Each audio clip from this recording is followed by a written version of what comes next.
unstoppable kick-ass confidence. Are you ready? Welcome to the Raw and Unscripted Show with Christopher Rausch, where we help you overcome your self-created crap without the self-help fluffy bullshit. Now please welcome our host, Christopher Rausch.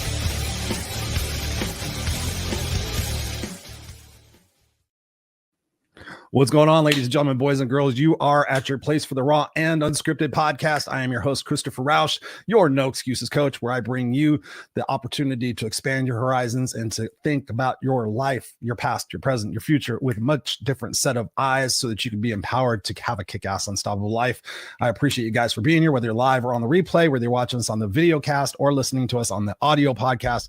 We appreciate you guys here. And just to share something with you that I don't think I knew last week, but I'm not a big person of numbers about my show. I just know that I'm impacting a lot of people. I know we're in 9 countries, and I just figured it's growing exponentially over time, and I'm very thankful for how it is growing.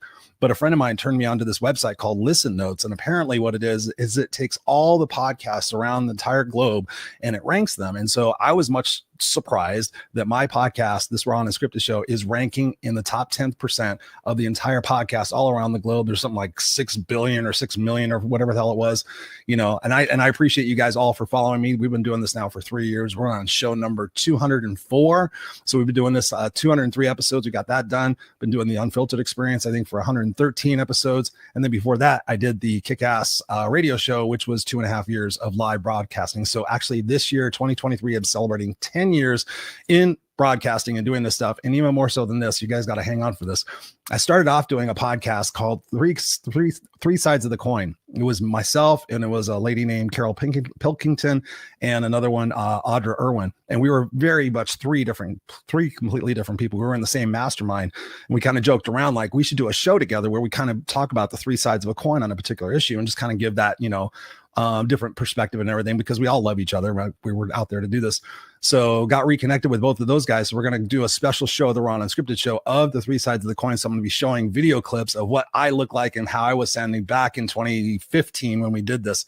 So it's pretty hysterical. I was just like, oh my God, I've gotten a little bit better at this shit. So thank you guys for hanging with me all those particular years and supporting this show. Thank you. As always, let me know what I can do to support you guys as far as guests go and everything else. We are booked into September right now.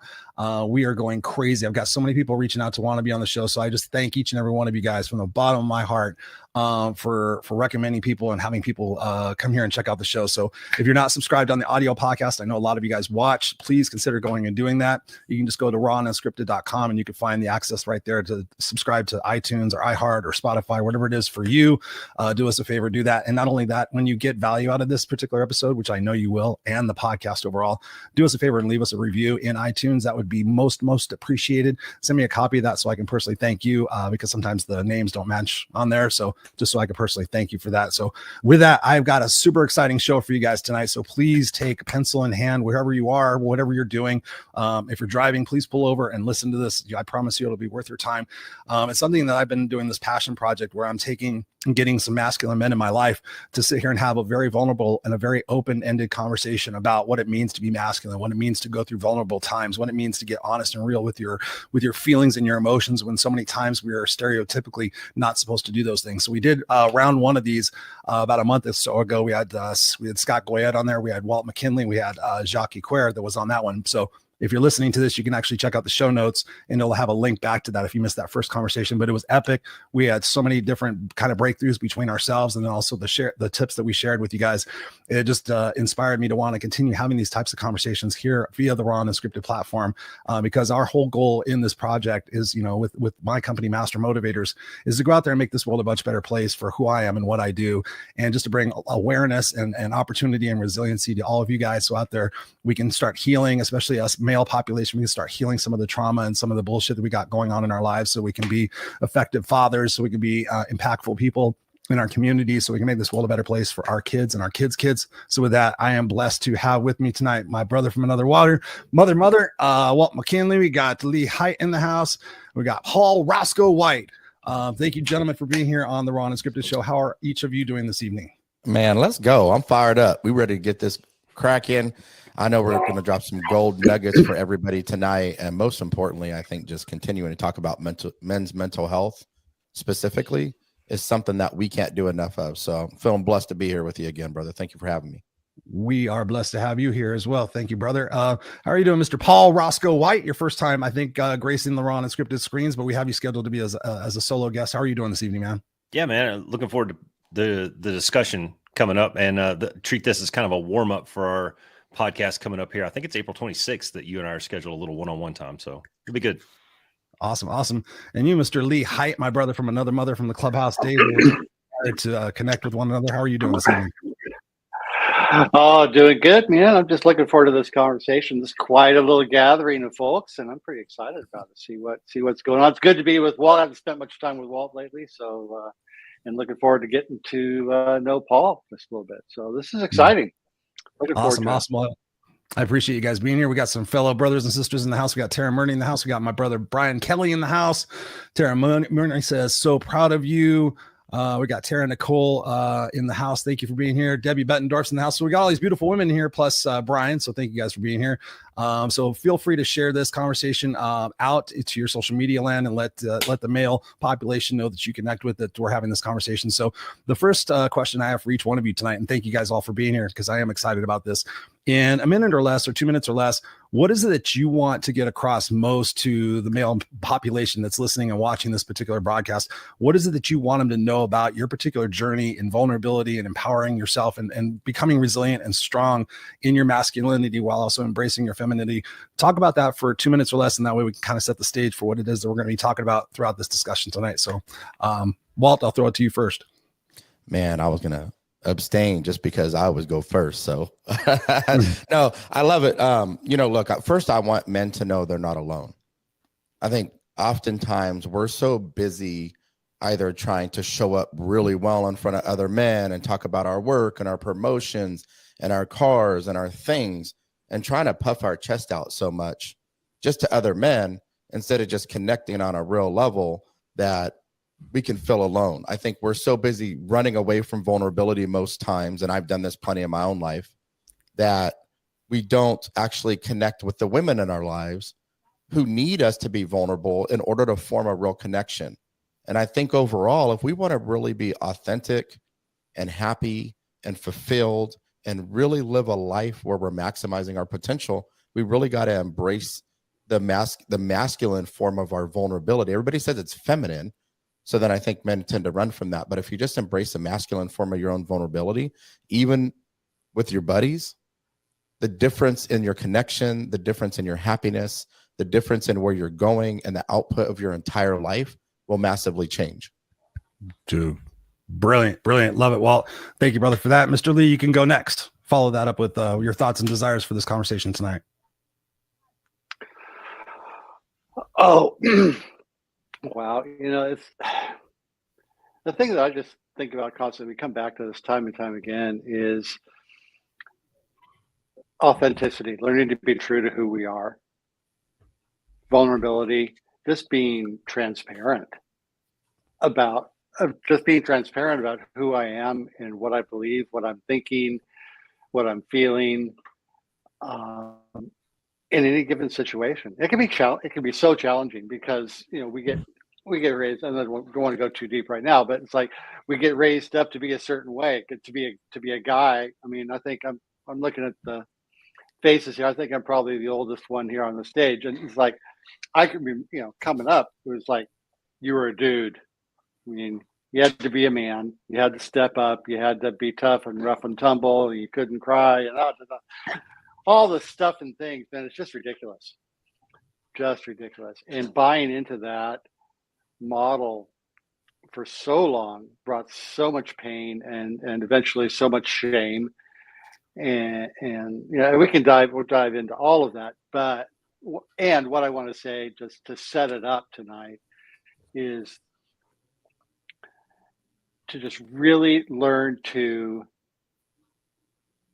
get in touch with who and what I am as much as I can in any given moment, and strip away all the pretense, strip away all the crap. Yep. And just be a damn human, right? Mm-hmm. You don't have to be a dude. You don't have to be ultra masculine. You don't have to be feminine. You don't have to be sensitive. All this stuff. Just be human. That's kind of the concept I'm playing with these days, is getting beyond all the label stuff and just show up, man. Do the best I can. I love it. I love it, brother Lee. We're going to dive deep into that as well. And Paul, for you, 2 minutes. What's on your heart and mind to get across to men listening to this, and maybe even the women that are listening to this as well? I mean, this is for everybody here, that we can all heal and grow and move forward. So I'm interested to hear what you got to say, brother. Yeah, this is probably something that everybody can kind of pile onto. But my thing is, I spent 21 years in a predominantly male career in the military that is largely ego and bravado driven. And I think as men, we get sold this bill of goods as, probably somewhere around 16 to 19 years old, that's the way we're supposed to be, and somebody, one of the two guys before mentioned walking with your chest out. And yeah, that's okay, and it's okay to be the protector and provider of your family and be the rock that everything crashes against. But you also kind of have to be the teddy bear that people can snuggle up with too. And I'll admit, man, I'm probably leading the pack at people that suck at this. So it's a constant daily challenge. And I'll say that in my own personal journey, I've gotten a lot better at this in the last couple of years of just being a little bit more open and trying to show some emotion, other than, just kind of having my resting bitch face and sitting there on the couch and taking everything as it comes. And, generally I used to joke with my kids that you don't really know if I'm happy or sad or pissed or, getting ready to go run a marathon, or you get the same expression all the time. And I'm trying to change that just a little bit. I'm not real good at it, but just like everybody else, work in progress. I'm a wad of clay right now. Maybe one day I'll be a swan. There you go. I like that. And just to take a phrase from what Lee has been talking about recently, is up until now. So maybe that's been a challenge for you up until now, but at least the fact that you're aware of it and that you're taking strides to make a difference in that aspect of your life. I mean, I applaud you, man, because that's how that change starts to happen. That repetitiveness goes and then becomes part of your hardwired new routine. So I applaud you for that. So the question I have for you guys to kick off. Wait, Christopher, you didn't, yes, sir. Like, you go to the next question. What is your 2-minute synopsis? Well, my 2-minute thing is that ultimately, like I said before, basically in the intro of the show tonight, is to impact as many men's lives as we possibly can, and perhaps shift some perspectives of the women in their lives as well, for us to really take an inner look at within ourselves and find out what areas we need healing, what areas that are still triggering us from that emotional stage of what we were doing when we were kids, when our beliefs and our ideals about ourselves and our identity were really framed. The first 5 years of our life really caused us to be who we are and where we are today in our beliefs. And so it's my invitation for people watching and listening this right now, is that we start exploring some of that trauma and that buried resentment and anger, so that we can heal from the inside and start to have better relationships with our spouses and our partners and our coworkers, and have that bleed out into the rest of the world, so that ultimately we're vibrating from a higher frequency, a vibration of love and not fear. And for me, it's always been, really being specific and intentional about how can we see things from a perspective of love and try to heal some of these stored memories of ourselves, so that we can leave this world a better place for our kids and our kids' kids. So yes, that is my intention for tonight. And the first question I want to throw off to you guys, I think it'll be an interesting jumping off point, is how has your definition or your understanding of masculinity changed over your lives? We're all older now. We've been through some experiences, and we've had our youthful 20s and our teenage years and our 30s and our 40s. I'm 54, so I'm up there with Lee as well. What is your understanding and your idea of masculinity? How has that shifted as you've gotten older? And what are some reflections now that you can see a little bit differently that might help other people as they come through the ranks as well, if you will? So yeah, whoever wants to go first. Lee. Go first. All right, I'll go first. Walt. I'll go first every time. You guys know me. No, and then I feel bad because I always go first. It's all right. No, dude, I'll dive in. You saw my wheels turning. Wow. Okay, so where do I start? Yeah, I grew up on John Wayne and the gang. Watching all that. I mean, first generation Batman and the Green Hornet, and all that coding. So, being masculine meant to be tough, rough and tumble, no tears, suck it up, suit up, show up, do your stuff. Don't whine, don't cry, don't talk, and God forbid, don't talk back to dad. Yeah. And all this, it's like all that stuff, and be tough, fight, stand up for yourself. And I wasn't, and I tried to show up like that guy, but I really wasn't on the inside. I was not that kid. And because of, I said, and as a result of some of the traumatic events of my early childhood, I was burdened with all kinds of confusion about my own identity, confusion about, and really a really sincere lack of self-worth, and a real message that told me, the messaging that I got was that people that love me leave, number one, and number two, I wasn't worthy of the attention of anybody per se. And so I had this real paradoxical dynamic going on in my consciousness, in my thinking. And on one side, I'm being called to step up, stand out, step forward, be brave, be courageous, and all that. All the while on the inside, there's this 6-year-old cringing and hiding and going, oh my God, if I really stand up and I really stand out, they're never going to like me. They're never going to love me, and on and on and on and on and on. So I lived with that paradox for decades, and really did not, until the last few years, start to really grasp the dynamic of it. And what happened, so, the trauma and all the process of growing up led me into various addictions and all that kind of behavior. That's a whole other show. We're not going to dive into that. Well, we have already a couple times, but anyway.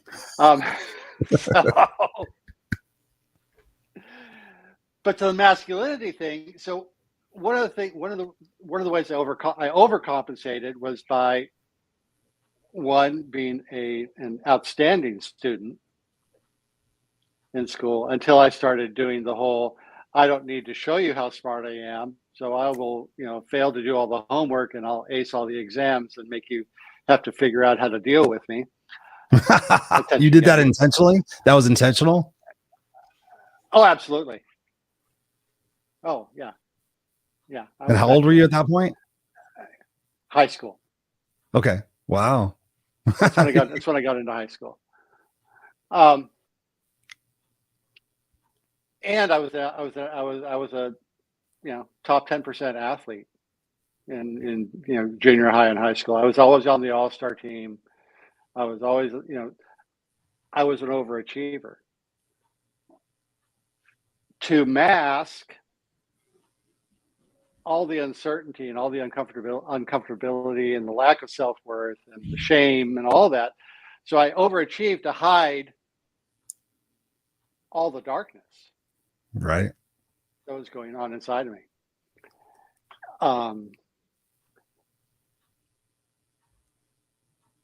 How do you view all that now? How do you view all that now? So I look back at all that now and I go, okay, so there's this very sensitive, very intuitive, very empathic kid walking through school, taking in all this stuff and that has no clue how to deal with it. And it wasn't until I got into high school and really dove into my spiritual journey that I started to get a handle on it. And that was just the beginning. So we're talking going back to what now, 1974, when that started for me. And that was the beginning of really starting to deal with it. That was the beginning of the light slowly coming on. However, diving into it, it's like, that's what I learned about the whole balance of masculine, started understanding the masculine and feminine aspects of the individual. Right. And really started to figure out how to learn just the beginnings of learning how to balance that, coming into a deeper understanding of my own spiritual nature. And that really saved me. That entry into spiritual study, which was outside of high school. So what happened was that dragged me out of a lot of the unhealthy relationships I had in my high school core group into this spiritual community-based core group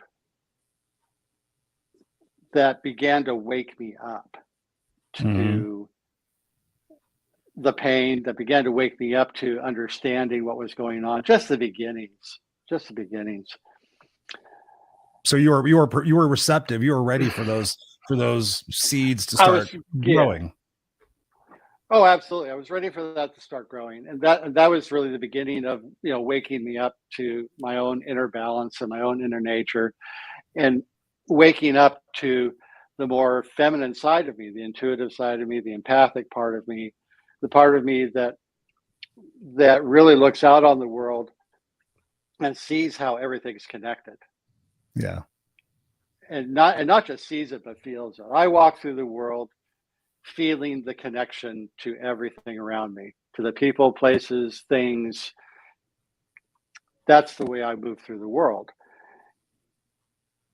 And an increasing just a little bit, I feel it, it comes and goes, but it's like it's slowly growing every day because I keep doing the work. And that work is all about balancing the masculine and feminine sides of ourselves. We're talking, here talking about, men's mental health and what that's all about. For me, it's about getting beyond this whole, boy, girl, man, woman, all that stuff, and saying, okay, I'm a human and I show up like this. I show up in this male body, female body, you name it body. That's what I am. That's the physical body I inhabit. But that's me inhabiting this. This my body is the outpicturing of who I am on the inside. It's an outpicturing of my consciousness. Right.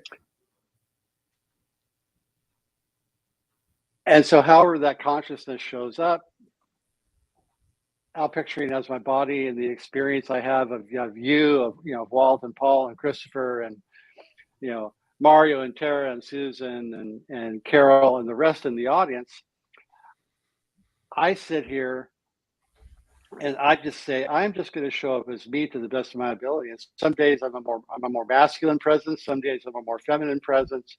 Some days I'm just, just me. Right. Right. I'm gonna stop you right there. I'm gonna stop you right there because you gave us a lot to digest from right there. But I want to go ahead and allow Walt and Paul to kind of answer the same question. So, how has your understanding of masculinity changed over time in your particular journeys as well? And then we'll dive into that a little bit. So I'll go ahead and jump in so we can make Walt go last. It'll make him feel better about himself, I guess. Thank you. Thank you very much. There you go. Hey, somebody's gonna be last, right? Nice guys finish last. Something. There's some cool saying, I guess, to put you in your place in last. Okay, if you're not first, you're last. There. Let's say that. If you're not first, you're last. So mine, I might be the only guy on this panel tonight that didn't have some really egregious traumatic event in his youth or growing up. So what I'm going to try to do is I'm going to try to relate to maybe somebody who's not experienced something like maybe some of you other guys have. And I know, I know a little bit about all of your stories, but I want to echo a couple of things that Lee mentioned. And, I was kind of the guy too in high school, grade school and high school that, I didn't do homework. I copied Shelley King's homework in a homeroom every day and somehow was able to make A's and B's on all the tests. And, then as I kind of went through those transformative years, that transition from boyhood to young adulthood, becoming a young man, something happened. And I don't know what it is. And I wish that I could put my finger on it, but I was filled with this tremendous amount of false self-confidence to the point where I developed a really shitty attitude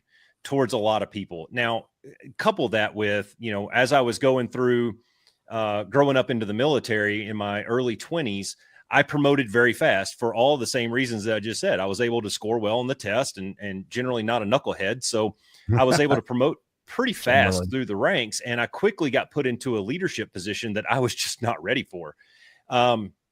So instead of taking my mentor's advice and trying to draw it back a little bit, I ended up kind of leaning more into it and going, no, I'm in charge. And you guys all know, if you have to tell people you're in charge, you're not in charge. So it ended up snowballing to a point where, again, overachieving, I ended up going to officer school. And one of the pieces of advice that I got as I was transitioning was just be the best at everything and you'll get whatever you want. And holy crap, for a guy with an ego the size of Texas, that really resonated with me, right? Well, it took me a long time to get knocked down a few pegs to really develop a little bit of humility and really be able to show who I think I was really supposed to become. And one real quick story, and then I'll turn it over to Walt. But that transition from being a hardened military man full of bravado and ego, last fall, end of October, 1st of November timeframe, my youngest son, 18 years old, played his last football game. And our family has been we've been a football family since our kids were little. I played football. All of our grandparents played football. I mean, we've just been a football family, and all three of my boys played football since they were like 6, 7, 8 years old. Right. And the baby played his last game. And after the game was over, it was a loss, unfortunately, but on the last game, he and I ran up to each other in the end zone, and just this big, huge man embrace and tears flowing and boo-hooing. When I looked at my son and he realized that he had devoted everything in his life up to that point to one thing, and then that one thing was taken away from him, I think it really let us just kind of let that emotion out. And what I've been trying to do is transition from being that hardened, resting bitch face kind of dude to showing a little bit more emotion and throwing that vulnerability out there. And like, we've all probably been guilty of trying to solve our wives' problems when really all she wanted us to do is just listen for 5 minutes. Yeah. And I'm trying to get a little bit better at that kind of stuff. So, there you go. Over to you, Walt. That's awesome, Paul. Thank you for that sharing. You, Mr. Walt. I think part of it is we are problem solvers. That's what we do. We're damn good at it too. God damn it. One, we're men, and then Paul, you and I are military guys. So, look, I think about my own childhood and what masculinity meant. Masculinity meant beatings for me. Masculinity meant being thrown in the basement, chained to beds, like all the horrific things that happened to me. And when I would cry about it, when I would show emotions about it, I would get called Wilma. Oh. And so you want to talk about another layer, like I'm not even being called Walt because I flinch, because I'm scared, because I'm nervous around adults, because of my experiences, I'm being called Wilma in that moment. And what that did is that manifested itself to when, as I'm 15, 16, 17, and the testosterone's flowing, I had such a physical nature about me. And it was funny because all my friends used to be like, bro, you trying to protect everybody. So yeah, women and children. Because I felt like I wasn't protected. Now I can protect other people now that I'm bigger and more aggressive. Yeah. But it showed up so negative. Like masculinity for me in those formidable teenage years was putting my hands on other people and bullying the bully. And it's not like I'm a huge guy. I'm 5'10". I was like 180 pounds in high school, but bullying the bully, which felt really good to me. And I knew that if I was going to really change who I was, I had to change my behavior. Even at that age, I still knew it. I didn't know how to do it. I definitely didn't know how to be vulnerable. I didn't know how to cry. All I knew how to do was be physical and try to hurt somebody. And so it took me time. I went in the Navy. I had some incredible mentors. I realized like my whole disposition was built off of anger at that point. It was so much anger. Everything happened to me, not for me. Mm-hmm. Everything that didn't go right in my life, it was, my bad luck. Can't believe this shit is happening to me again. Right. So my energy was flowing in a way that brought a lot of negativity into my life because of what I went through and what I was taught and where my mentality was at that point. And I, the beginning, especially in the military for me, leaving my hometown, getting me out of the environment. And I think most people misplace a safe environment only with the external, but I didn't really work on the internally safe environment, which I do my 4 keys to living an extraordinary life. And that's what I teach people. How do you create the internal environment where you can thrive and stop surviving? I was surviving and all my motivation was still anger. It was, I'm not going to let them hold me back. I'll be damned if they're controlling my life now. They're not going to still do this to me as an adult. But what was happening is every time I thought about my trauma, I was re-victimizing myself because I hadn't actually healed from any of it yet. What I realized is I met my wife, Stephanie. Now, we've been together 26 years. I'm married 23, almost 24 here real soon. Congratulations. What I realized is I could actually move through life and my motivation could be love. It didn't have to be anger. Anger gave me the initial push to get the hell out of there and do something different. But I couldn't live my life in anger. I couldn't be the man I wanted to be if I didn't feel right inside, if I was angry inside, if I was easily frustrated inside, if everybody walked on eggshells around me, because I couldn't control my behavior and I reacted versus responding to situations I was in. And then once I had my first daughter, it was like another level of that love, the true unconditional love that only comes with your own child. And it was as I laid my hands over Stephanie and her, and I'll never forget this, in the hospital, and I just prayed, like, God, don't let me replicate anything that I went through on my family. And I just set out to change the legacy of where I started. And that led me into corporate America. I overachieved, like you guys, right? Paul, Lee, Christopher, like I overachieved. I was promoted fast. I was enlisted. Then I was an officer in the military. I was an executive in corporate America, 4 promotions in 5 years. My motive, like my perspective of where I started catapulted me as an adult, because I knew where I started. So it was like a lot of times running away from where I started, right? Instead of embracing the journey and the legacy of what I was leaving behind from the people that I interacted with, my own family, and really being that difference and change maker. In corporate America, it led me to a nervous breakdown because I don't have an off switch. I will tell you guys, do you know how hard it is for me still to turn myself off and just do the self-care and not feel like that's girly, to do the self-talk and not feel like that makes me weak, to be able to have a conversations about my emotion, to not always have to be the rock lifting somebody else up, because that's my jam. I love doing that. It fires me up. But sometimes I don't have the space to do it, so maybe I don't take the phone call at that point because of that. I got to know my own limitations. And it took me having a nervous breakdown in corporate America to do it. And what I realized in that moment, here I am thinking I'm this great leader, and I feel like I'm a great leader. But by example, I wasn't showing people how to be vulnerable. I didn't go to my team. I'm telling them to take vacation, telling them to take mental health days because we're getting crushed, telling them to take time, and I wasn't doing it. So through my actions, I wasn't actually showing them that it was okay. It was do as I say, not as I do. And I would joke. This is the only time I'll ever say that. Every other time I'll set the example. But boss, Walt, you need a day off. I'll be okay. There's too much happening. And I didn't do any of this. Badge of honor. Resilience, captain. Resilience, right? Oh, yeah. I was the same way. But at home, guess what? I wasn't teaching my kids. Guess what? I wasn't showing my spouse. I wasn't showing my kids that it's okay to put yourself before your job too. Yeah. And that was a really big miss for me. And it's something that I'm embracing the last couple of years. I have cried more in the last 2 years than I have in my adult life. I used to brag about how little I cried. That's good. And a lot of it's happy tears. But man, embracing that vulnerability has opened up another gate to happiness that was locked before I was vulnerable, got the key, stepped through it. And the way I show up for my wife, my children, the people around me, people in this life that need me, has transformed my internal level of happiness while I continue to help change as many lives as I can along this journey. Hell yeah. That's what I'm talking about, guys. Hey, Chris, let me pile on to just one thing that Walt said. Absolutely. Go for it. I won't take all the time, but you mentioned being a protector at some point, right? And that was kind of your outlet. All right. Well, I think we've all been guilty as husbands and as dads. We've been guilty of taking on that protector provider role for our families. Right. And I think to get back to your initial question about what is masculinity and how has that changed over the years?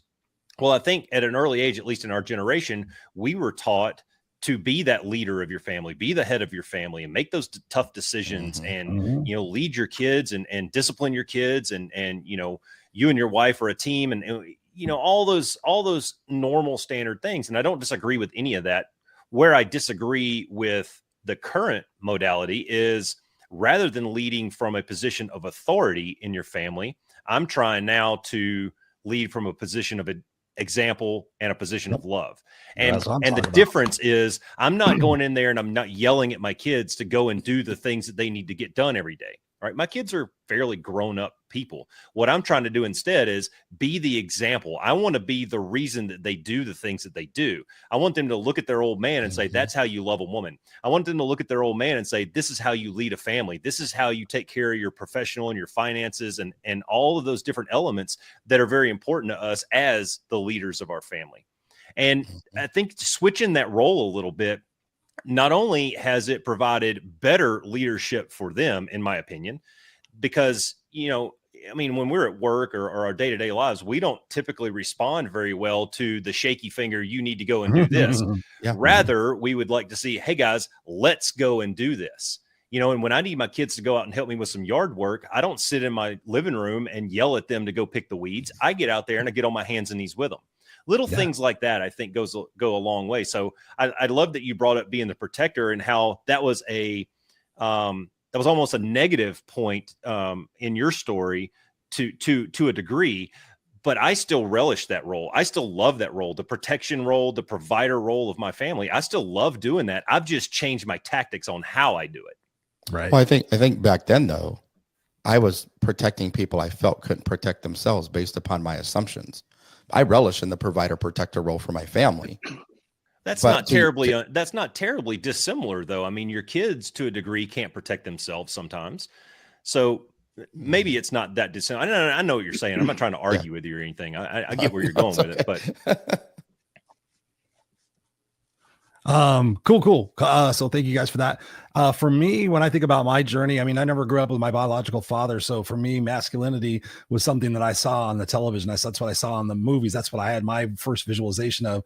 But my mother, to her credit, I guess, in some respects, she wouldn't let me play with G.I. Joe. She wouldn't let me play with army men, no guns, no cops and robbers. So in one respect, I'm happy for that because it's made me a very emotionally connected person. It's helped me with tons of my relationships with females. I've always had a lot better relationships with women than I have with men because I've never been a guy's guy. I was into sports for a while, but I really wasn't into it. And so I've always just had more of a connection with women based on how I was raised. And so for me, masculinity was always something I saw on the television. Was it something that Mel Gibson did, or was it something, somebody did in their hero movie? This is how you take care of a girl.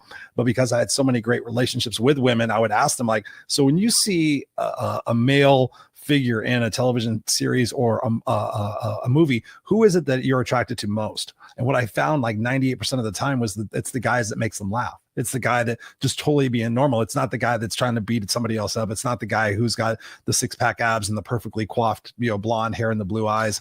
Every single time, nearly, it was all about that person makes them laugh, like John Cusack, or, the list goes on of different people. So for me, masculinity has always been trying to be, how can I be the best form of myself without really dissecting it between femininity and masculinity. There's been points in my life where I'm like, okay, I got to be a little bit more masculine in this relationship. I've had girls tell me like, I dig you and I appreciate you, but I don't feel like you're necessarily like you'd be jealous, if something happened. You seem like you're just so chill. So I've had to kind of step up that game in some respect. I mean, not with my wife now. We've been together for nearly 22 years. Actually, to celebrate our 21st anniversary. Knowing each other. So I found that for me, the masculinity is just being able to know that I can handle myself in a situation where I might need to protect my family. I can be an excellent leader, like you guys have been talking about with my kid, and make sure that I'm walking that talk and that I'm in alignment with my values, which I think is another thing we can talk about here as guys is, making sure that we're aligned with our values and what's most important to us as men, but also being able to have that connection with people and see the softer side of us. So I'm glad where this conversation is going in the interest of time, because I figured we could be able to talk about a lot of stuff. That's why I was trying to keep it within time. I know each one of you guys brought a question to ask us to kind of help us broaden the conversation as well for what we could do for men. So who has a question you would like to ask us? And then we can kind of dive off into that as well. So I'll jump in on this one. I have a question. So in society right now, we got two different people, environments, like cultures talking about masculinity. You have the nobody cares, work harder, stop being a wuss, stop crying, this alpha male bullshit. Ed Tate type? Like Andrew Tate, right? Whatever his name was, Tate. Andrew Tate. Okay. Which is, in my opinion, corrupting, especially young boys. Then on the other side, you have don't even be masculine because it's toxic. Right. And men are in such a quandary of, well, crap, how do we even show up as men in this world when I'm being told I'm too masculine, then I'm being told I'm not masculine enough. And so how do you guys rectify that, especially for any man? But I'm thinking specifically like teenage boys, young men in their early 20s. How should they show up in the world when you're in this middle ground, and then frankly, this battleground between the alpha male mentality and the toxic masculine mentality?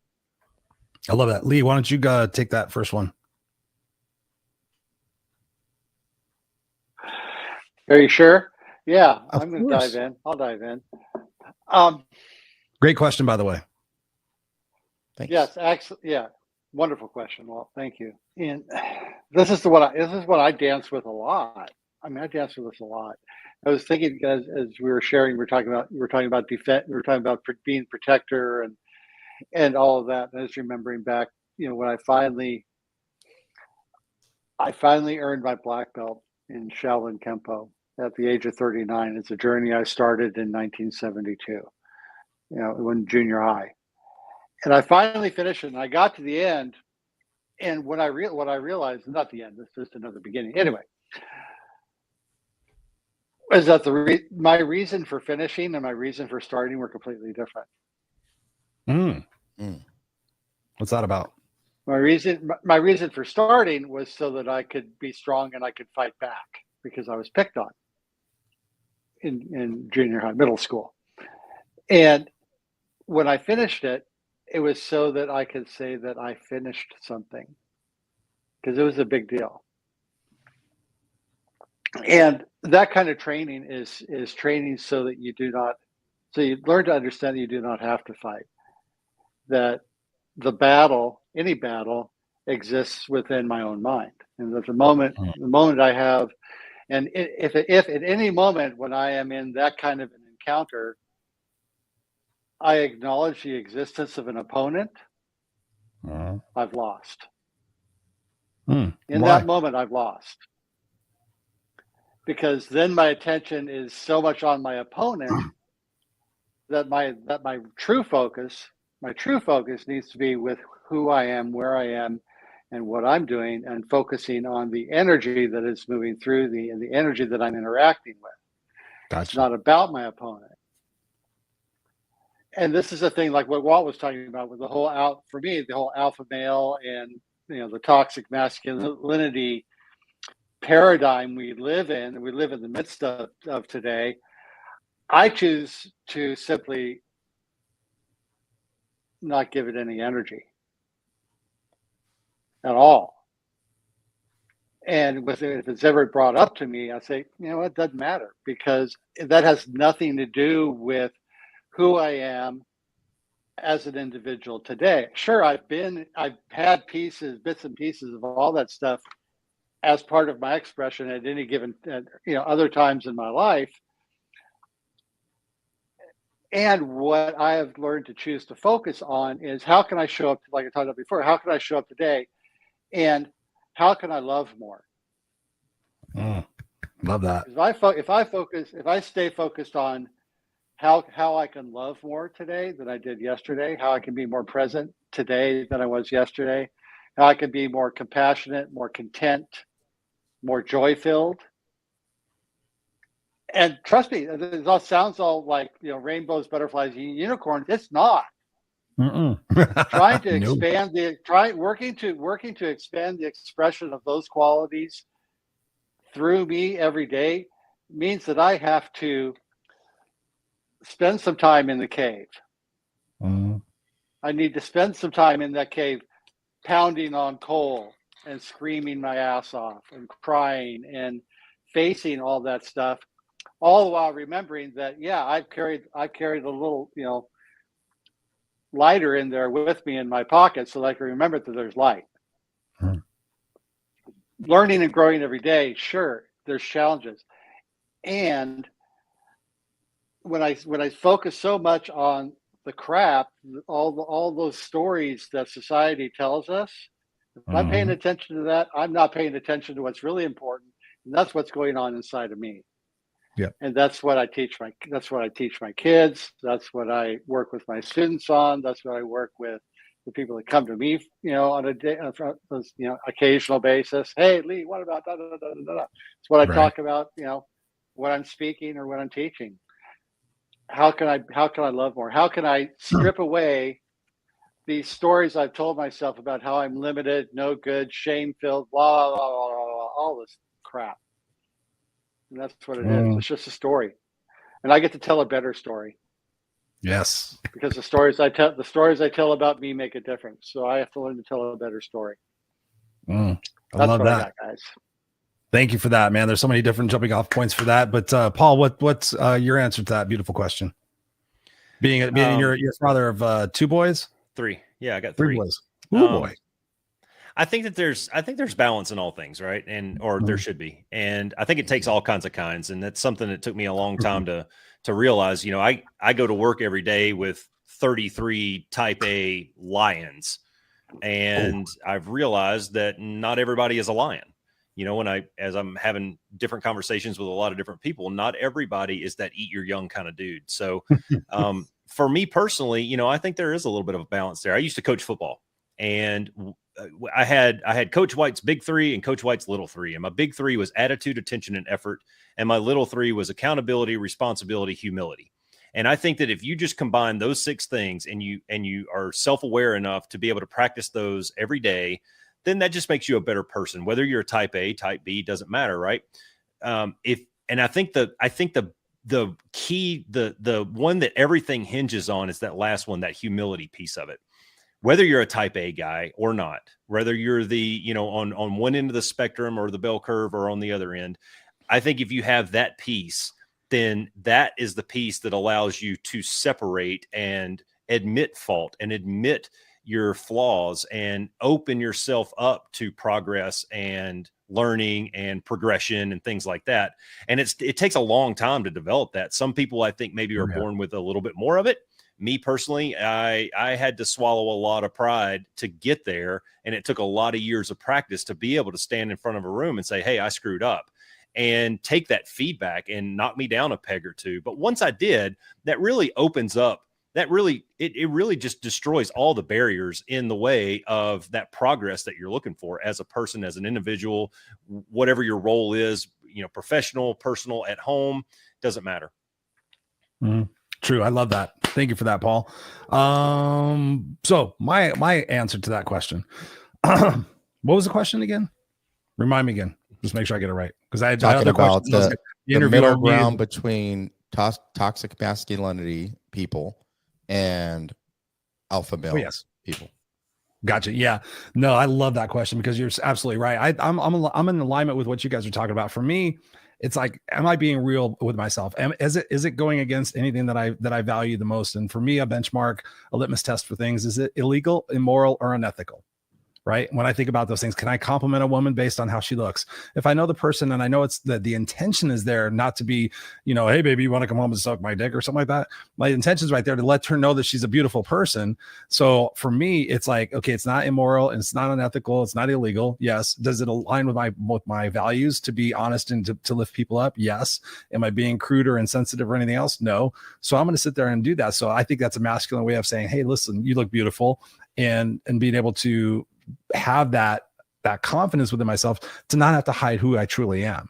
And then also at the same time, being able to put somebody in their place and not rolling over where I used to be like the people person, like, oh, how can I find the best solution for everything? And sometimes I'd piss off my girlfriends. They're like, Chris, why can't you just tell the guy to go fuck himself and not bother us anymore? You're always trying to find the common ground. You're always trying to be the bigger person. And so I had to go from that. Okay, I'm trying not to be an asshole because you've dated a bunch of assholes. So I don't want to appear aggressive, but at the same time, you're asking me for that masculinity. So I think having, like you said, that balance and being able to know, for me, is always checking in with my partner and being able to say, hey, you know, did I handle that situation, or there's something else different you would like to have seen, and be able to read that and understand that a little bit more to know what their expectations are for being in a particular situation. Would you want me to come to your senses and, you know, start punching people, or do you want me to try to talk my way out of it? What is it that you expect to see what masculine is for me? And I think for, you know, balancing that with my son is being able to teach him about, again, what is it that we want to experience most in life? do we want to experience niceness and love and honesty and affection and everything like that, then that's what we need to be. And so that's again, the opportunity here for this discussion is to be able to find ways to be able to unlock some of that stored trauma and that hurt and that anger that we've experienced as kids, be able to resolve some of that so we're not so pointed in the fact that when we're driving our cars and being reactive or being triggered like that. So I love that question. Thank you for that, Walt. How do you answer that question for yourself? Man, I was the toxic male in my early 20s to my 30s, wanting to be in tough man competitions. I was in the military, getting told my feelings didn't come in my sea bag, so I just pushed everything away and pushed it down. What I've come to realize that the older I've gotten with some wisdom is just be the example. I don't think there's a perfect formula for it. Your formula is your formula. I think as we strip away expectations of what we think other people should and shouldn't be doing, there's a direct correlation to our own personal happiness. For me, the benchmark is if my daughter's married somebody, because I don't have boys, so I have girls. Yeah. But I'm the benchmark for what a man's going to be for my daughters. Right. Would I want my daughters to marry somebody like me? And if I can't say yes, then I got some work to do. And ultimately, what I want my daughters to know is the true measure of success isn't your things. It's not your money. It's not your house. I've had all that stuff. It really is happiness. If you can live your life happy, you're going to feel like you led a great life. And if you're willing to chase your goals, you're not going to live a life of regret. So to me, like just telling young teenage boys, early 20-year-old men, and even somebody 46 like me, hey, it's okay not to be okay. Yes. What's not okay is to stay there. Don't be a victim and take on that victim mindset. And that's why I wear a warrior shirt. You really do. Like saying you're a victim or a survivor means you just made it. Like you're just holding on. Bullshit. Like if you're still here, you're living, you're fighting, you're kicking, like you're a damn warrior, you're a fighter. And warriors protect people. They love people. They do what's right. They have courage. And I think that's who we really all want to be. Yep. But where you land on in the middle of that somewhere is really each individual's own journey. Mm-hmm. Yeah, it's that ebb and flow. And thank you for that, Walt. I appreciate you guys. We're nearing the top of the hour, so I still want to get your questions. So, Lee, what is your question for the group today? No, let's try to keep our answers about 2 minutes or less. Okay. The question. This is the question I like to work with all the time. It is, given everything we've talked about, what is your one most important thing to do on a day in, day out basis to move the ball forward on this? Meaning being male beyond the label, being who you are beyond the label of masculine male, that classic concept. What is it you can do today to change? Paul, that? you can go first. Yeah, I was going to jump in real quick. My day-to-day thing, I'm a process-oriented kind of guy, right? No. And I like the discipline and the rote progression of step 1, step 2, step 3 kind of things. And so I try to create little lists of, some people call them to-do list. You may call it a power list, whatever you call it, doesn't matter. I try to make a list and I try to execute that list every day. And my method to do that comes from a little bit of self-discipline and a little bit of mental toughness that I've just earned and gained over the years. But it comes down to, not to steal Chris's thunder, but it comes down to getting rid of all the damn excuses. Yeah. When you break it right down, your inner quitter will talk you out of almost anything, whether it's going for a walk in the afternoon or getting up and eating a healthy breakfast. He will talk you out of so many things. Sitting there in your bed in the mornings on a Saturday morning, the sun's just coming up and it's nice and comfortable and warm. Your inner quitter is telling you it's okay to lay there for an extra 10 minutes, where you need to really be listening to your inner champion and get your ass up and get your running shoes on and get out the door, because that's what the process says do. The process says get up, make your bed, go PT. And that's the way I do things. I try to make my list out. I try to just stick to the process of doing it. Love it. Thank you, Paul. Mr. McKinley. Paul, you cracked me up because, 20 years in the military for me, I'm such a process oriented guy. I like my checklists and check boxes. We really are just robots at the end of the day. So I think for me, one of the biggest shifts in the last couple of years has been starting my day off with gratitude. I think it's so easy to look at how our expectations aren't met, or how somebody slighted us, or how somebody hurt us, or maybe something in our life that didn't kind of go the right way. And you just lose gratitude for the amazing things that are happening in your life. Even some of my darkest moments, there were still lessons that I should have gratitude for, but I didn't see them. It's kind of like seeing the forest through the trees mentality. Having my breakdown in corporate America, I hadn't had no gratitude for that. You know what I mean? No gratitude, frustration and anger and shame and hurt. And, I had that. Once I realized, like, just live your day with gratitude. If you're living your day in gratitude, it allows you to enjoy the journey. As I was getting promoted my whole career, I would have relief that I got promoted. Not thanks that I got promoted, not even being proud of myself sometimes that I got promoted, just relief. It was like, oh, thank God. Okay, how do I get to the next thing? What was the relief for? Because it was a goal that I had. So it was like relief that I hit the goal, not elation. And that sucked. It took me a long time. What I realized is because I was so goal focused, like that was my destination, not realizing it was just a waypoint on my life. I missed opportunities to grow. I missed opportunities to really have pride in what I was doing sometimes. I missed opportunities to live happier. As I've embraced gratitude and I've enjoyed every bit of the journey that I'm on now, it's unlocked a different level of happiness within me. And what I've attracted into my space, what comes into my space from speaking to whatever it is, to how I've showed up as a father and husband. So the love that I get in return has massively transformed. So for me, gratitude is the one thing. If you can't do nothing else, have gratitude. Amen. For me, I'm going to build on that, Walt, because that's one of the things that I would say. We talk about this all the time, is the fact that when you first wake up in the morning, before your eyes open, say what you're grateful for. And for me, the next thing is, what are my intentions? So that's what I'm going to go with as far as my answer goes. And I love the question, Lee, is the fact that, when I think about being intentional with my legacy, right? And I've told the story 1,000 times. The condensed version is in 2008, I wrote my eulogy. And so by which, and within that context of that eulogy, it says, Christopher Rausch will have fought for what's right and what's fair. He will have risked for which that mattered and he will have left the earth a better place for who he was and what he did.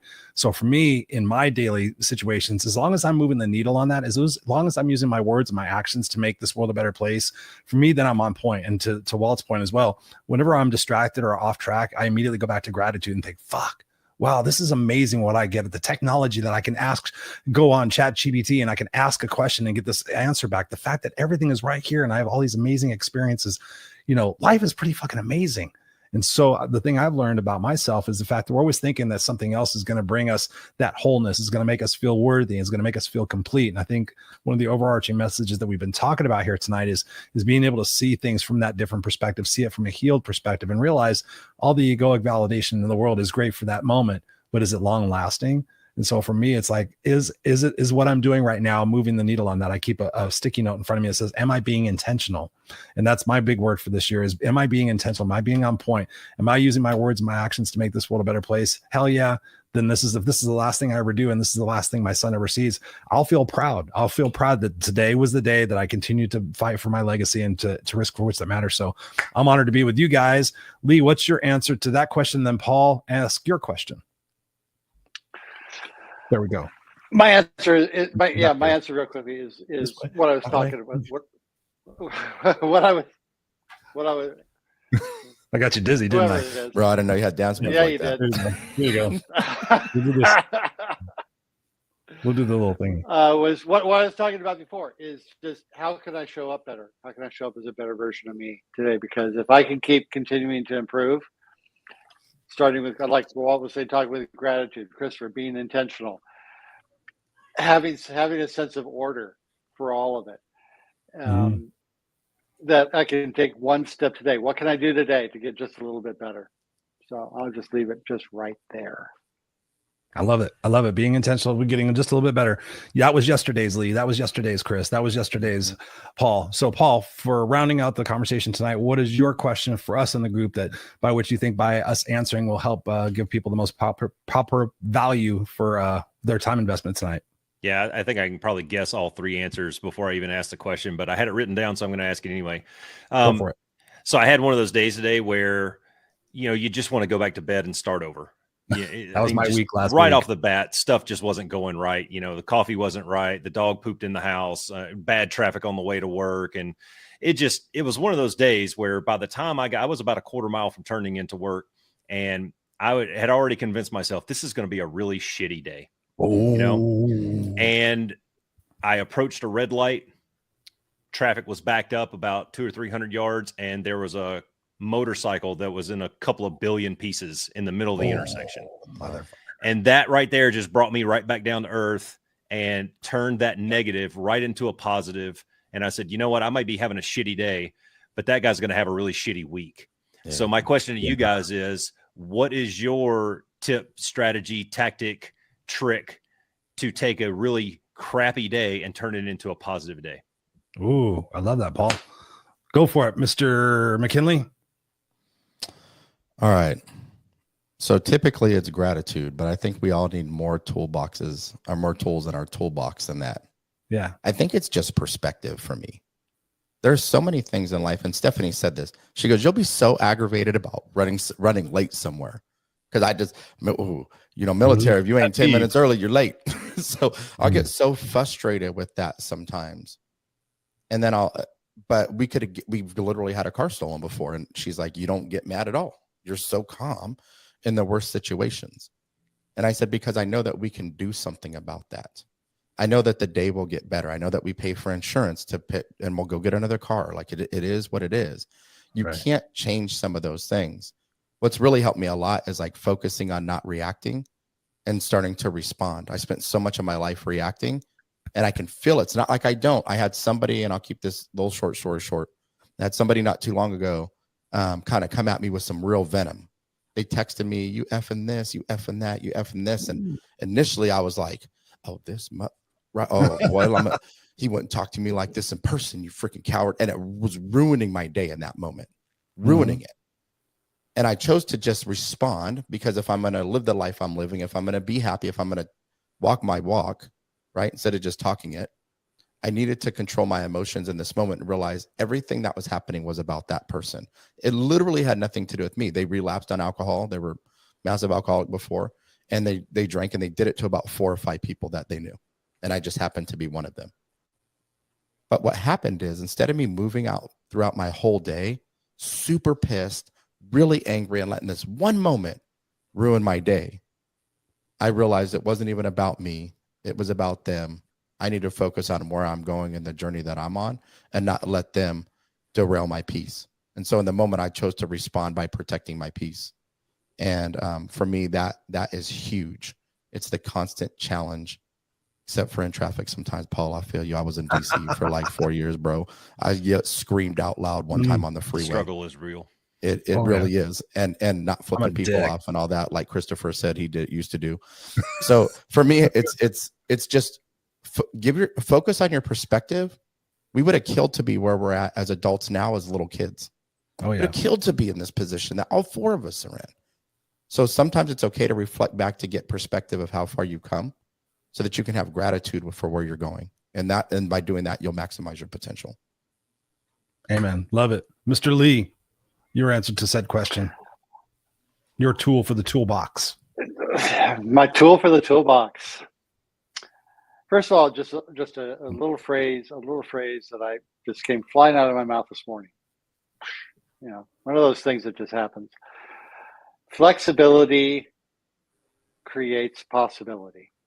Yeah. Love that. Flexibility creates possibility.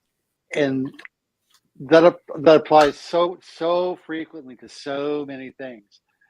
Because the thing what Paul was talking about is like all of a sudden, just the day starts off on the wrong thing, and we get locked in, right? We get so locked in. This is the way tunnel vision. We are locked in. This is the way the rest of the day is going to be until something shakes it loose. The trick is being able to catch myself, catch the fact that I am locked into this pattern, and what can I do to shake it loose? How can I be more flexible? Change the music station. Change my route to wherever it is I'm going. Shake it up just a little bit to let this. It's like, for me, it's like telling the universe, okay, I'm ready. I'm open to changing this. It doesn't have to continue down this path. I'm open to changing this, and this is my contribution. This is my first step. Changing the radio, whatever. Stop and meditate, take a deep breath, pull to the side of the road, say a prayer, whatever you want to do to make that, set up a change. Just break it loose just a little bit. So there you go. I love it. Let's see my answer to that question. There's been so many different answers that have populated through my head because I love that, Paul. For me, it is, I'm going to go with this one story. So it kind of builds on the fact of gratitude, but Walt reminded me of the story not too long ago. When I think about, for me, solving a problem, I want to go to the root cause of the problem. I don't want to deal in symptoms. Mm-hmm. And so for me, when I'm thinking about something, if like, for example, my pain, I've had a lot of chronic pain since 2006. I've had back surgery in 2019. They want me to do more surgery. But I found myself walking one day, this is before I had surgery. And I was thinking, how can I reframe my perspective about this pain? We feel like, oh, I don't want this pain. I want to be pain free. We get this ideal in our brain that for the rest of our life, I want to be pain free. But I thought about it. I'm like, how can I use pain as potential leverage for me not to sit and be complacent and stay comfortable like everybody says I should? Like, Chris, you're in so much pain. You shouldn't overdo it. You shouldn't go to the gym. You should take it easy. You should take a bath, which I do take the baths. But for me, I was like, okay, maybe the pain's a signal that I need to get stronger in other areas of my body, right? And so thinking about how I can shift my perspective to say, okay, the pain is a signal that perhaps, yes, my back is screwed up, but are my legs as strong as they possibly can? Is my core as strong as it possibly can? Is my lower back as strong as it possibly can? And maybe this is a signal for me to do more work and to be more intentional about what it is that I'm doing. But then for me, it was also like, okay, how can I find gratitude for being in pain? Like, okay, I have the fact that I get to move around, the fact I get to do things. I'm like, yeah. And then it dawned on me. I have a friend of mine, a friend of a friend from back in the 80s. We called him Big Mike. He actually had a drinking problem. I don't think he's going to be watching this. Had a drinking problem, fell and passed out over his daughter's wood bench in their apartment. He was divorced and he had his daughter for the weekend, or didn't have his daughter that weekend, but he fell and he broke the table and part of the wood severed his spinal cord. And so when he woke up, he was a quadriplegic. Basically, he was numb. He was paralyzed from the neck down. He had sat there for like 18 hours screaming for somebody to help him. Finally, a gardener put a ladder up to the window, broke the window and called an ambulance, and he wound up being paralyzed. And I thought, okay, how can I have gratitude for this pain? Would Mike want to have my pain? Yes or no? Yes. So it was an immediate perspective shift. It was like, wow, Mike would want to have this pain. He would beg to have this pain. He can't feel anything in his legs. So I'm like, fuck, I can feel my legs. I can have gratitude for this. So yeah, I go kind of as sick, twisted ways to try to figure things out. But what is your answer for that question, Mr. Paul, before we round out the conversation tonight? Yeah. Being that we wanted to talk about mental health and all that good stuff, I got a couple of answers to it. So one, I'm reading this book right now called Mindfulness, written by a couple of doctors, got 3 letters behind their names. It's really good though, because I read this one line today that says, and I underscored it in the book a couple of times. And the line just says simply, you only have a moment to enjoy this moment. Otherwise, you're living in the past and you're thinking about the future. And I kind of try to take it down like that. Just take it right down to the moments. And you guys said all the right answers, the gratitudes, the maintaining the perspective on what's really important, and trying to keep that positive flame going despite what you're having. But going all the way back to the beginning of the conversation, an hour and 8 minutes and 15 seconds ago, and we're talking about the mental health is, guys, talk to somebody about it. Yes. If you're having a shitty day, then tell somebody. Maybe that person's having a really good day and they can uplift you. I had a guy at work the other day come by and he was having a bad day. He sat down and he goes, dude, I love coming by and sitting down at your desk because you just have this positive aura about you. And I know that you'll bring me back. Yeah. And so I try to be that kind of guy. I try to put out positive energy out into the universe. And I think that when I need it, I get it back. And that's my tip and my trick. I love it. I love it, guys. Michael Baker has joined us. He says here, gratitude, keeping an attitude of gratitude, count your blessings every single day. Yes, Michael, thank you for this. Yeah. And he also says up here, intelligence over emotions. awareness, inspiration, think and respond. Yeah, that's been cornerstones of my life is what you guys have been talking about. Do I want to be happy or do I want to be right? That's what I think about in terms of relationships and things that I, we're brought up like if you're right, you're awesome, and if you're wrong, you're bad. And so what do we try to do? We try to win every particular argument because I'm going to prove that I'm right and I'm superior and I've got you. But for me, it was like watching my mom prove herself right every single time, but at what cost? So I started asking myself, do I want to be happy or do I want to be right? Is it really do I really want to die on that mountain? I have had so many conversations with people where I've just had to sit there and say, I'm just going to let them have this one. It's okay that they can go ahead and feel this way. I know I could cite and go Google it and everything else, but it's just not enough for me to prove them wrong because I could see how invested in themselves and in their identity that they potentially are. And that's one question. That's one area we didn't even go down that rabbit hole as far as identity. So I definitely want to continue having these discussions with you beautiful people. I know we brought awareness and I know we brought opportunity for the people that are watching this and viewing this. In your final summarization, what would you go back and tell your younger self about the journey that you've been on and where you're at today? What kind of perspective would you give that younger version of yourself, that teenage version of yourself that's struggling and is trying to figure out who he is? What would you say to that person? And then as you end that out, let people know where they can continue the conversation with you via your social media accounts and whatnot. So I'll let you, Lee, let you go first.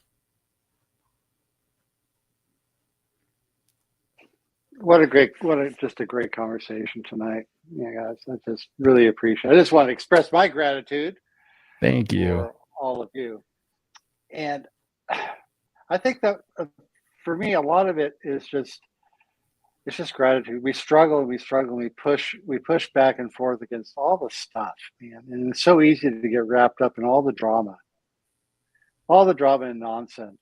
And when it comes down to it, in the end, for me, it's like I said before a couple of times, how can I be a better person? How can I be a better person today than I was yesterday? How can I be more balanced? How can I be more loving, more caring? How can I give the people in my life more attention and be more conscious and be more present? And I think that is so key, is staying present in this moment, staying present with the people around us, staying present with right here with what we're doing. That is the thing that is going to make all the difference. That's the thing that will make the difference in my life, and that's the thing that will make the difference in the lives of those around us. And for me, that's the crucial thing. Is keep showing up and keep sharing. Tell the story in a way that creates opportunities for others to learn as we learn. Yeah. I love that. Learning, continuous growth, continuous opportunity for the expansion. Thank you, Brother Lee. Where can people get a hold of you to keep the conversation going with you, sir? Find me on Facebook or Scottsdale Center for Spiritual Living. There it is, Scottsdale Center for Spiritual Living, where I am the co-senior minister now. I just started that about a month ago. So back into that gig. And then Facebook.com, Simple Spirit 101 on Facebook. And that will be it. And Instagram, Simple Spirit 101. Yep. Awesome. Thank you, Brother Lee. And what would be your final summation, Mr. Paul Roscoe White? Your final summation to yourself. What kind of advice would you give your younger self, and where can people continue the conversation with you after this? Yeah, God, man, I could probably fill a notebook with stuff that I'd go back and tell my younger self. It would be a lengthy discussion, but here's something that I've been teaching my kids. Again, I'm a boy dad. This is what I've been teaching my kids as they were old enough to understand it. And I've been saying this as a saying in our house, and it's just be a good dude. And I think you can wrap so much into that. Yeah. And shameless plug, I do have a book coming out called Work Hard, Don't Suck, where I actually outline what that means to me. It's being humble, being a man of honor, having integrity, carrying yourself with character, all these little things that are wrapped up into that. And you can kind of make it whatever you want, but that's one thing that I would go back and tell my kids. I'd also tell them to slow down a little bit, man. Just enjoy the ride.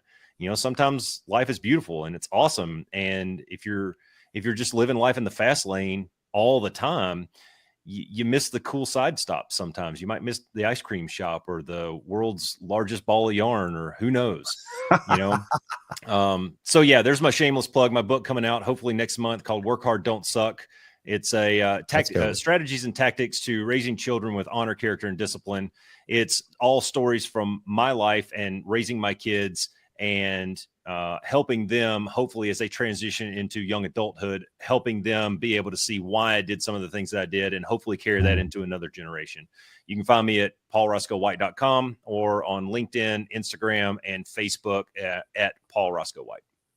Dude, I appreciate you. Love the conversation tonight. And last but certainly not least, Mr. Warrior Legacy Podcast, Mr. Walt McKinley. What say you? What would you go back and tell your badass younger self? Man, what would I tell my getting in trouble younger self? First, you're not alone. I think that'd be the first thing I'd tell them. Yeah. You're not perfect. And to give yourself grace for the mistakes you'll make along the way. The last thing I would say is, to your point, Paul, enjoy the journey. I mean, it really took me until I was 44 years old to start to really, they say, stop and smell the roses for a reason. Don't be so quick to get to the next thing that you forget to just enjoy the journey of how far you've come so that you can really get to where you're going. And then, so for me, there's two places you can find me right now, www.waltmckinley.com. I'm on all the socials. It's on my website. But more importantly, my wife and I have partnered together to create the Legacy Warrior podcast, where we hit real topics that people want to elevate their life floor and their life ceiling with, or that they might be struggling with in a way that really, I feel like, really connects with people through stories and through just lived experiences. So legacywarrior.com or waltmckinley.com. Super simple. Beautiful, beautiful, beautiful. Well, gentlemen, this has been an awesome conversation with you guys. I'm going to stick you backstage. Don't go anywhere because I still want to chat with you, and I'm just going to end out the show. But thank you, beautiful people, for being here. I appreciate and love each one of you. Don't go anywhere. And we will be, so there we are, ladies and gentlemen, a little bit over time, an hour and 15 minutes, but I believe you will agree with me that this was a brilliant conversation and one that we need to have. There was so many different spots where I had to shut up and just think about all the different questions I wanted to ask any of them at any particular moment, so we could dig deeper into that. So when you find value out of this, and if you did find value out of this, I would love to hear it in the comments and the private messages. Let us know what triggered for you, what resonated for you, and what it is that you're going to continue to do in your life based on what it is that you heard and saw today. My ask of you is, if you got value out of this, please share this on your social media. Share it out with a few words. Let us know what it is that you were inspired by in this conversation. Let your social media people know. Send it to a few people specifically and say, hey, listen, I just watched this conversation with these tough dudes who are really raw and vulnerable about what it is they would do a little bit differently in their life and how they can see their perspectives differently to see that life is happening for them and not to them. Share that on your social media, because this is going to take a group lift for us all to get together and realize that we can be more part of the solution than part of the problem by just going, oh yeah, it's a big problem. And then, hey, who's watching what on Netflix, right? It's one thing to sit there and say you're passionate about something. It's another thing to actually do something about it. And I'm pointing my fingers at myself as well. I've been very vocal and advocational about so many different things, but have I really done what I can do to use my voice and my platform? No. So that's changing. So again, together we learn and we grow. And that's what I've gotten out of this conversation tonight with my beautiful friends. This is the second one. So in the show notes, whether you're watching this or listening to this, you can always go to rawandscripted.com. You can find the show and you can find the link in there to go see the previous one that we did with Walt, myself, and Scott Goyette and Jacques Quer, another brilliant conversation. So we're going to continue doing these maybe quarterly. So let me know what type of subjects, what type of conversation matter you would like us to dive into. And we'll definitely make sure that happens. Again, I would appreciate a solid from you guys, because I know you did get value out of this. I put the link in there somewhere around here. Yes. Oh, we got Pamela Aubrey in the house. She goes, hey, I just like the rock star host. Have to watch the full replay. Thank you, my dear. I appreciate you. I got to meet Pamela for in all 40 minutes in Los Angeles or in Irvine not too long ago. Pamela says here, just be a good dude. That's good. My boy is growing, but I'm going to use that following. So thank you for that. Yeah. And somewhere I put in here, just go subscribe to my podcast. I don't know where the fuck it went, but I put the link in there. I put it in there somewhere. Where did I put it? Let me do it. Let me do it again.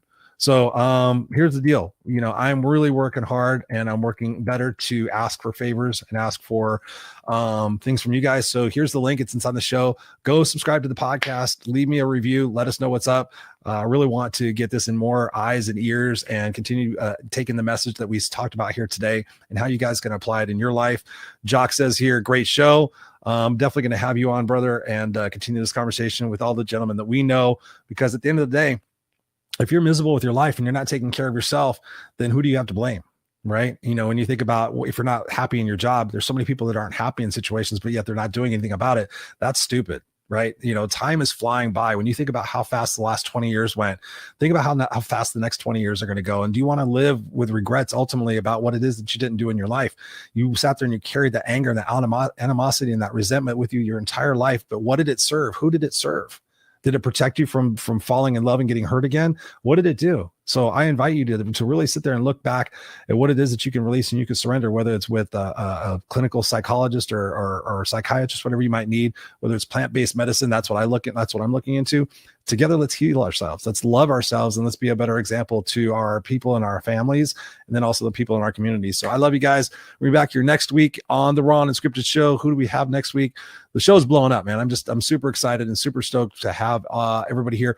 Ooh, we got Kate McLaren next week. She just actually won her first female boxing match in Australia, the land down under. So she's going to be on the show talking about resiliency and what it's taken for her to sacrifice and get her body into the physical peak condition that it's in and to win this match. She's a brilliant person. You're going to love her to death. She's got a great accent as well. So Kate McLaren's going to be on the show next week. The week after that, we got Sean Dodd in the house. You guys are going to dig him a lot. So go out there, be brilliant, apply this information, apply this knowledge. Be sure to check us out at noexcusescoach.com, of course, and go out there, be brilliant. I love you guys. We'll see you next week on the Raw and Unscripted show.